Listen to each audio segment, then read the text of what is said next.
Kita diskusikan debat capres kemarin yang secara global sangat normatif dan garing. Ada keseruan drama sedikit, yaitu emosi terpancing dan saling ngegas. Dapat disimpulkan kalau pakai terminologi sepak bola, hasil debat tadi malam adalah ball possession-nya dipegang oleh Ganjar, Anies striker dengan tembakan-tembakan ke arah gawang, Pak Prabowo jadi back yang asal buang bola. Pokoknya asal jangan kebobolan itu gawang. Singkatnya, Pak Prabowo dirujak Anies dan Ganjar. Kita coba bahas jawaban ketiganya dari sisi netral sekarang.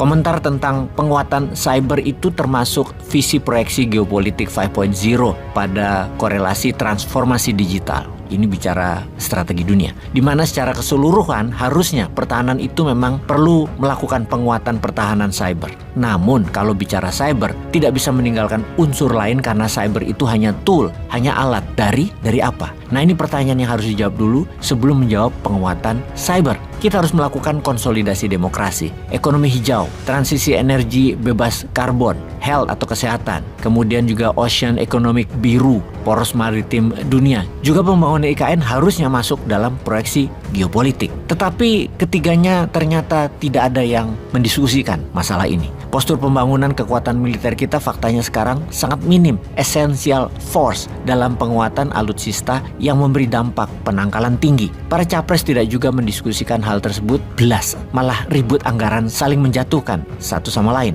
Agak zonk debatnya jadinya. Mereka tidak ada yang membahas Indonesia harus merubah doktrin visi pertahanan agar bisa menghandle bukan hanya fokus pada pertahanan nasional seperti pangan dan lain sebagainya, tapi bagaimana menghadapi dunia untuk menangkal serangan militer nantinya. Selain militer, yang kita akan hadapi nanti juga perang soft power, pengambilan sumber daya alam atas nama transaksi dagang. Padahal itu adalah strategi perang dari lawan. Kita tahu ketersediaan sumber daya alam menjadi faktor cukup riskan karena merupakan bagian dari rantai pasok perdagangan dunia, dari rantai produksi global. Kita harusnya menjadikan kekuatan sumber daya alam menjadi faktor deterrent, faktor penggentar dan alat tawar. Itu wilayah pertahanan yang dilakukan oleh Departemen ESDM misalnya. Namun namanya orang paham, ya orang paham. Jadinya jawabannya malah pada ribut anggaran dan pesawat bekas. Benar-benar tidak substantif. Ada juga netizen yang komentar di channel Bosman, ini mau jadi capres atau mau jadi calon Menhan di tahun 2024 sih?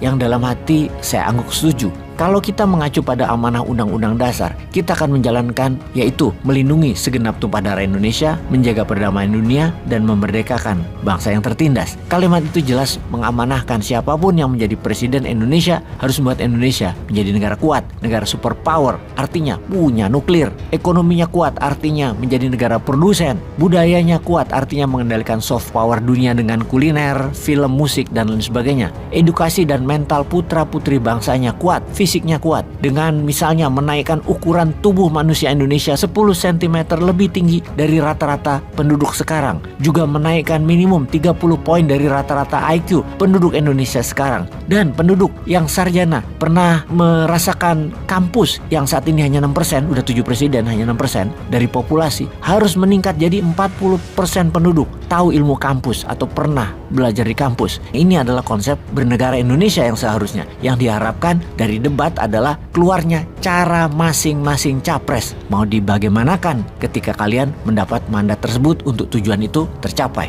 Kalau masyarakat kalau debat ala kemarin, karena yang ditarget adalah masyarakat penonton TV yang notabene banyak pendidikannya rata-rata tidak kuliah, maka yang mereka terima hanya rasa. Masyarakat umum gagal melihat esensi, mereka gagal melihat sisi intisarinya dari setiap capres, namun lebih ke perasaan. Misalnya, kok Pak Anies gitu ya, kasar ya, kok Pak Prabowo jadi marah ya, kok Pak Ganjar menekan Pak Prabowo ya. Yang mereka komentar hanya bungkus atau konteks dari debat. Isi debat banyak yang tidak paham, namun bungkusnya yang mereka fokuskan juga seperti komentar lainnya. Jaketnya Pak Ganjar bagus ya, Pak Prabowo wajahnya kayak orang capek apalagi sakit ya dia. Pak Anies kok pengen kelihat pinter sih, atau komen bahasa Jawanya keminter. Semacam begitu yang didapat dalam kelas menengah ke bawah berkomentar. Tidak salamannya Pak Prabowo yang membuat Anies wajahnya kikuk. Senyum Pak Ganjar yang senang karena merasa dibenarkan oleh Pak Prabowo dan disetujui oleh Anies. Ganjar di tengah dan merasa menang panggung malam itu. Ya memang demikian konsep acaranya yang tidak akan merubah pandangan orang. Kalau sudah 01 ya 1,